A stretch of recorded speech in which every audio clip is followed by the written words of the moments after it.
Are you Christian, are you? No, I'll just say I'm an ex-Muslim. So You're an ex-Muslim, yeah. So why bringing the Bible? Why are you bringing the Bible? Because I believe in the Bible and not the Quran. So you're not a Christian, but you believe in the Bible. You're in a bit of limbo, actually, aren't you? Really? Well, I feel like the whole world is in a limbo. I mean, I feel like You're an ex-Muslim, right? Yeah. Could you recite Fatiha for me, please? Fatiha? Yeah. Yeah. So what's your position? Are you Christian? Are you? No. I'll just say I'm an ex-Muslim. So you're an ex-Muslim. Yeah. Okay. So why bringing the Bible? Why are you bringing the Bible? Because I believe in the Bible and not the Quran. So you're not a Christian, but you believe in the Bible. No, I don't believe Jesus is God. Yeah, but you believe in the Bible, right? Yeah, the Old Testament. Why do you believe in the Old Testament? Because I think all the Jewish prophets were real. And how do you know that?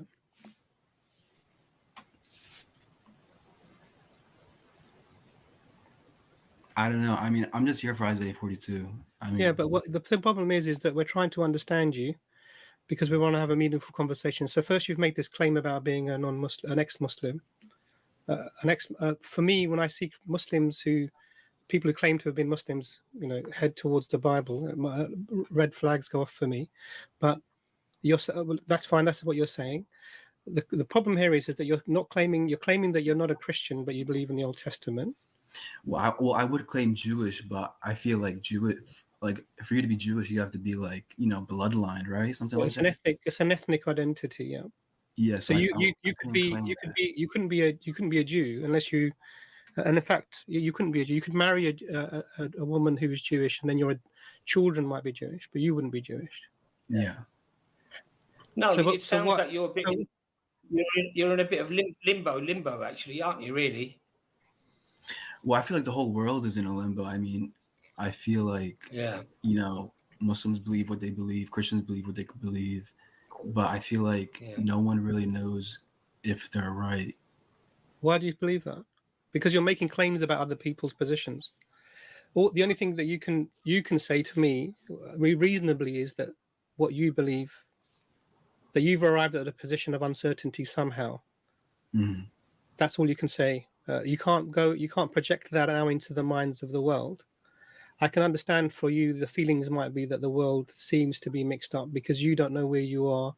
You feel like you're in a bit of limbo.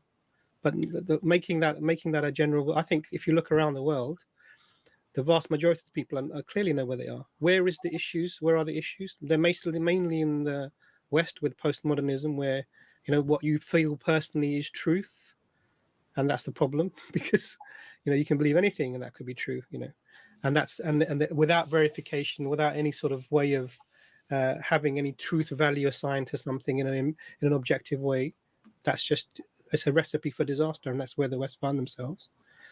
You sound Western educated, and that's probably part of the reasons why you're in this situation. But then again, you're saying that you believe in the Old Testament and the prophets of the Old Testament, probably one of the least evidenced and furthest from its original source text that you could get in all religious scriptures. Well, I mean, the reason why I said I feel like everyone is lost is because heaven and hell doesn't really exist in Judaism. Yeah, and what? So I feel like these Christians who claim, to get everlasting life for saying one sentence, saying Jesus rose from the grave, is really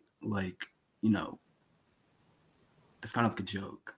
Yeah, well, I agree with you, but that's the thing. We're not disagreeing, because what you've done is you're not a Christian, but you've come on to sort of talk about Christians' evidence for their position, and you say you believe in the Old Testament, and actually that's strange because that's maybe you're trying to take a Jewish position.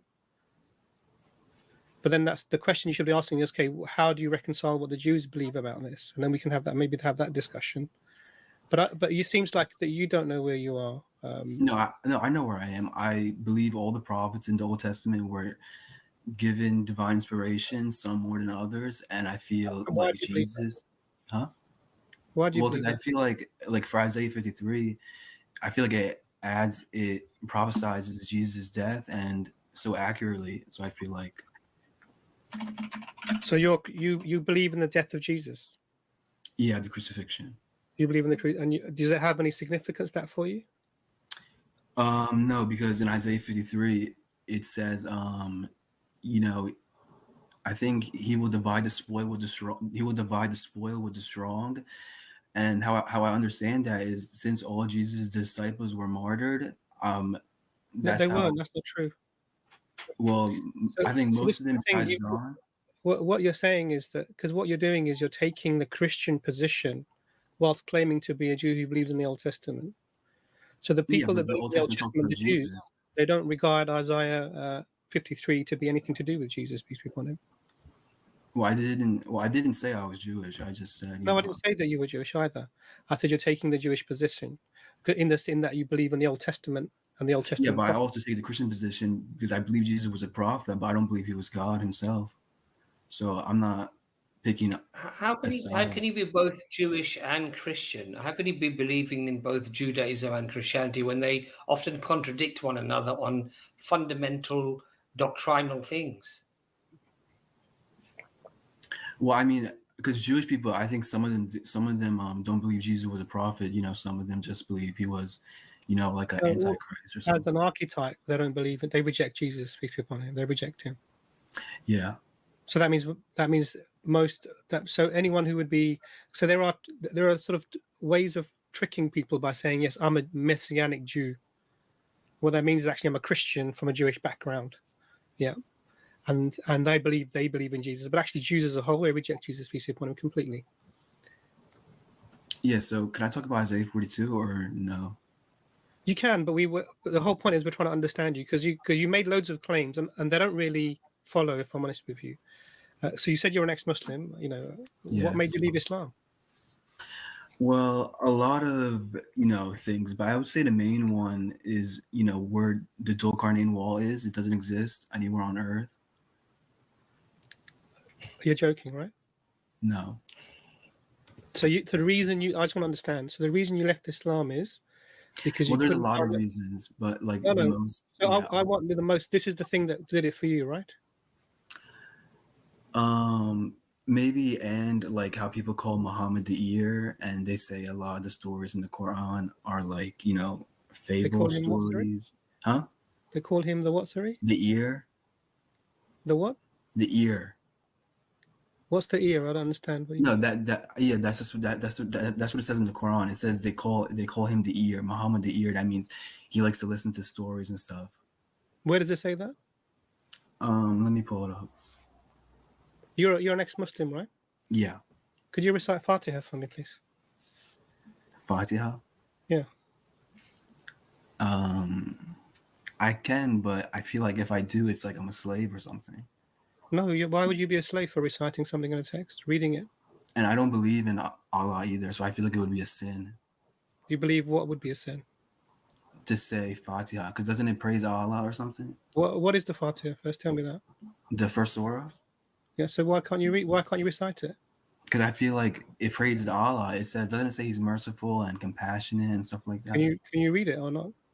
Yeah, I can say it in Arabic, but I don't want to because I feel like it's a sin. I don't believe you. No, if I'm honest with you. You don't believe me? No, I don't believe you. Okay. Do you want to pull up the verse about Muhammad being the ear? I want you to. So I don't believe that you're an ex-Muslim, but I believe you're lying to me. I'll be pretty straight. Yeah, I do believe that. So if I say Fatiha, that means I'm an ex-Muslim. No, it means that you're providing me with more evidence. I don't do salat. I don't do that. You don't do what, sorry? I don't pray my 5 daily prayers anymore. I don't do any of that. Yeah, that's what an ex-Muslim would be like. They wouldn't be doing that.